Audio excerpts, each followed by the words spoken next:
नमस्कार, आप देख रहे हैं समाचार 18 न्यूज। आज हम जिस विद्यालय में हैं ये प्रयागराज में रानी रेवती देवी इंटर कॉलेज के नाम से मशहूर है और प्रयागराज का सबसे बेहतर हिंदी माध्यम का विद्यालय है।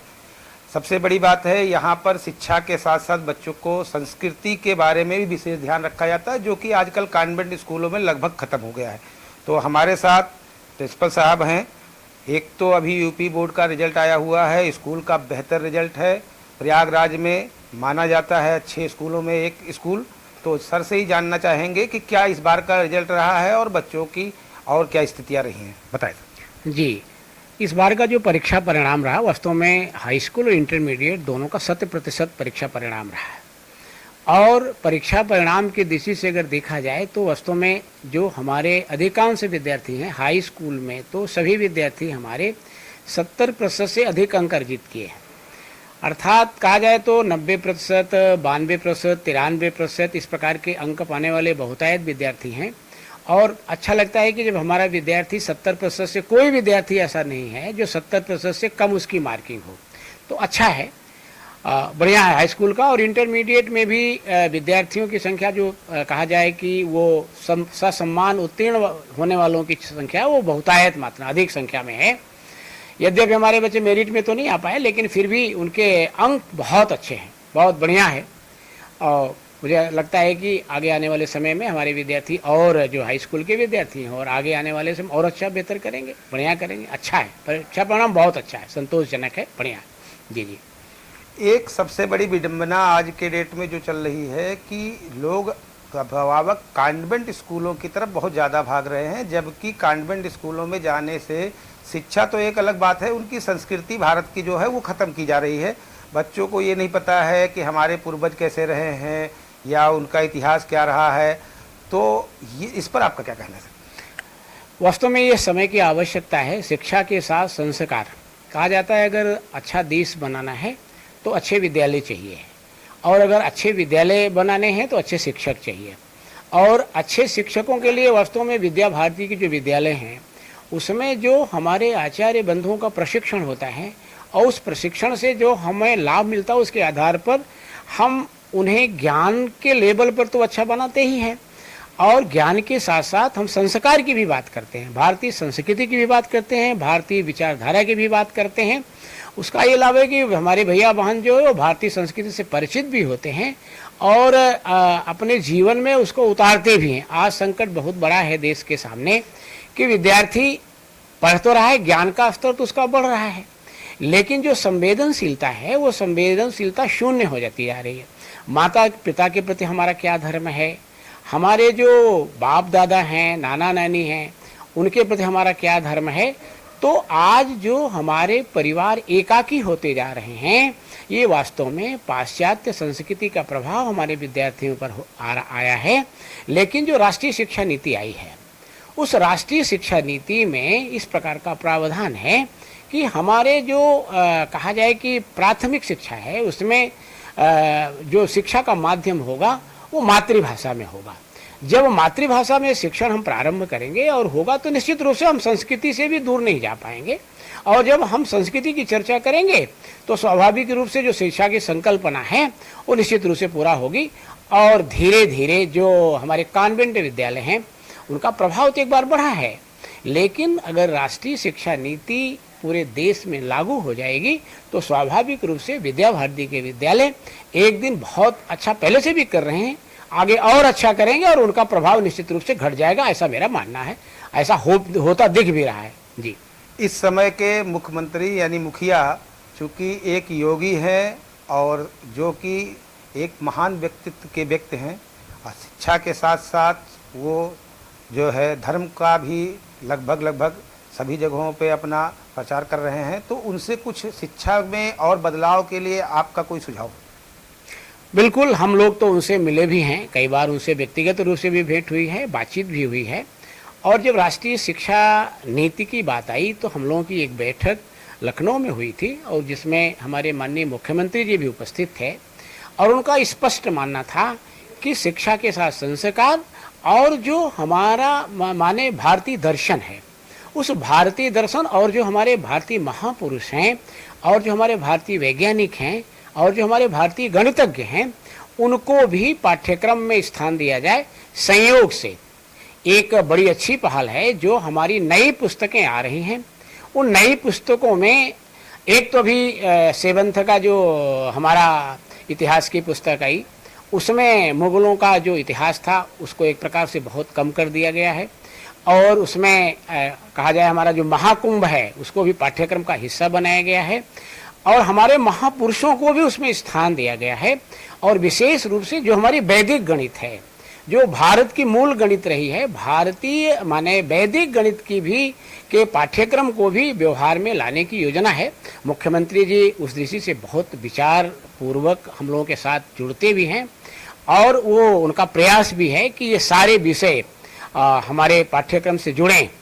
प्रयास शुरू हो गया है और उनका प्रयास सराहनीय भी है, और उस दिशा में हम आगे बढ़ भी रहे हैं। आने वाले समय में मुझे लगता है कि एक दशक में शिक्षा का आमूलचूल परिवर्तन हो जाएगा, और जहाँ कभी औरंगजेब पढ़ाए जा रहे थे वो हमारा महाराणा प्रताप पढ़ाए जाएंगे। विवेकानंद का जो सिलेबस में स्थान था वो बहुत कम था, उनका भी, उनके बारे में भी हम लोग पढ़ेंगे, महाकुंभ के बारे में भी पढ़ेंगे। उसकी पहल प्रारंभ हो गई है, और आने वाले समय में निश्चित रूप से पूरी भारतीयता का दर्शन अपने पाठ्यक्रम में होगा। बहुत अच्छा विषय है, ये विषय बहुत अच्छा चल रहा है, हम लोग उस काम में लगे हैं और धीरे धीरे उसमें सफलता भी मिल रही है। जी, जो अभिभावक कॉन्वेंट की तरफ भाग रहे हैं उनके लिए आपका कोई सुझाव? नहीं, अब कॉन्वेंट की तरफ भाग नहीं रहे हैं, अब कॉन्वेंट की ओर से लौट रहे हैं। मैं आपको बताऊं कि हमारे बगल में बीएचएस विद्यालय है, और इस बार बीएचएस विद्यालय में पढ़ाने वाले 10 शिक्षकों के बच्चे इस विद्यालय में प्रवेश कराए हैं। सेंट जोसेफ कॉलेज यहाँ का प्रतिष्ठित विद्यालय है, उनके शिक्षकों के बच्चे इस विद्यालय में पढ़ने के लिए भेज रहे हैं। तो मैं ये कह सकता हूँ कि धीरे धीरे समाज के लोगों का मोह भंग हो रहा है, और वो भारतीय संस्कृति से ओतप्रोत जो हमारे विद्यालय हैं उस ओर उनका आना होगा।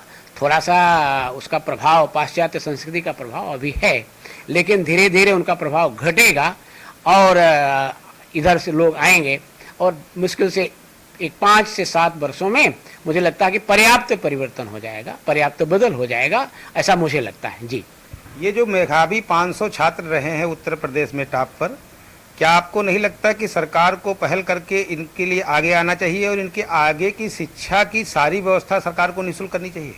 जी, अभी हमारे मुख्यमंत्री जी ने 2-3 वर्षों से एक योजना बनाई है कि जो बच्चे हमारे प्रदेश की मेरिट में हैं, टॉप 10 में हैं, जैसे 83 विद्यार्थी हैं, तो हमारे मुख्यमंत्री जी उन्हें 1 लाख का चेक देते हैं, और उनके माता पिता का भी सम्मान करते हैं, और जो टॉप 10 में हैं उनके नाम से गाँव में जहाँ सड़कें नहीं हैं उनके नाम से सड़कें बनाई जाती हैं। एक बहुत बड़ी बात है कि एक विद्यार्थी जो अध्ययनरत है और उसके नाम से सड़कें बनाई जा रही हैं, तो निश्चित रूप से उस विद्यार्थी को भी लगेगा कि सरकार हमारे बारे में, और बाकी उनको क्या कहते हैं वो लैपटॉप इत्यादि देने की बात चल रही है, पहले भी मिली है, तो प्रयास उनका है। फिर भी आपने जो विषय पूछा है इस पर हम लोग चर्चा करेंगे। स्वाभाविक रूप से इन विद्यार्थियों के बारे में, जो मेधावी और होनहार छात्र हैं, इनके बारे में प्रदेश की सरकार को और व्यापक स्तर पर विचार करना चाहिए, ऐसा मेरा भी सुझाव है। जी, जो मेधावी छात्र हैं ये ज़्यादातर आईआईटी, नीट या आईएएस पीसीएस की तरफ भागते हैं, जबकि शिक्षा एक ऐसा विभाग है कि जिसमें अच्छे अध्यापकों का होना बहुत आवश्यक है, क्योंकि अध्यापक से ही आगे जाके जो है बच्चे अच्छे पद पे जाते हैं। तो आपका ऐसे छात्रों को लिए कुछ कहना है कि वो शिक्षा में भी आए? सरकार अगर शिक्षक को पर्याप्त रूप से सम्मान या उनको जो आर्थिक स्थिति है उस पर मजबूत नहीं कर पाती, तो इस पर भी कुछ आपका कहना है? देखिए, इधर वास्तव में शिक्षा के क्षेत्र में जो काम करने वाले हमारे शिक्षक बंधु हैं उनका मानधन इत्यादि तो पर्याप्त तो ठीक हुआ है, लेकिन जो समाज की चकाचौंध है उस चकाचौंध में आईएएस की जो चकाचौंध है वो अलग है, आईपीएस की अलग है, और इसी प्रकार से जो इंजीनियर इत्यादि बन जाते हैं उनका जो आर्थिक ढांचा होता है वो तुलनात्मक शिक्षक के ज़्यादा रहता है। इधर बीच के कालखंड में इस प्रकार की स्थिति पैदा हुई कि लोग शिक्षक बनना नहीं चाहते थे, लेकिन सरकार ने उस बारे में भी विचार किया है, उस बारे में भी विचार करके मानधन इत्यादि में पर्याप्त वृद्धि कर दी। और यहाँ तक कि जो हमारे डिग्री कॉलेज चलते हैं, यूनिवर्सिटी चलते हैं, यूनिवर्सिटी के शिक्षकों का जो वेतन क्रम है वो आईएएस के वेतन क्रम से ज़्यादा है। और इधर प्राथमिक विद्यालय में भी जो लोग पढ़ाते हैं उनका भी वेतन क्रम पर्याप्त है।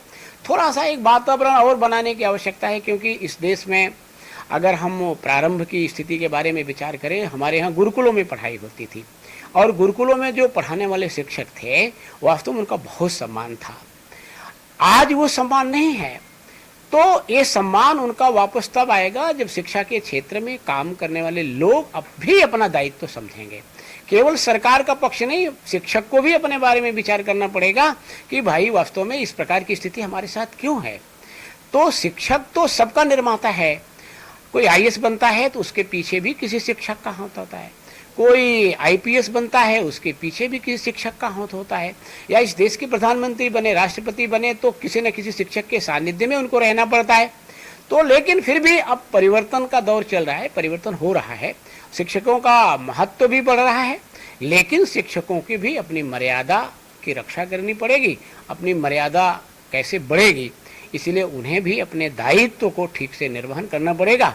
अगर इस देश का शिक्षक अपना दायित्व ठीक से निर्वहन करेगा तो मुझे विश्वास है कि पुनः जो गुरुकुल में एक शिक्षक की महत्ता थी, आगे आने वाले समय में उसकी भी इसी प्रकार की महत्ता रहेगी। ये संभव है, कठिन नहीं है, लेकिन इसमें समय लगेगा। जी, बहुत बहुत धन्यवाद आपका। तो आप देख रहे थे, हम इस समय थे रानी रेवती देवी इंटर कॉलेज प्रयागराज में और प्रधानाचार्य जी ने आपको अपने विचारों से अवगत कराया।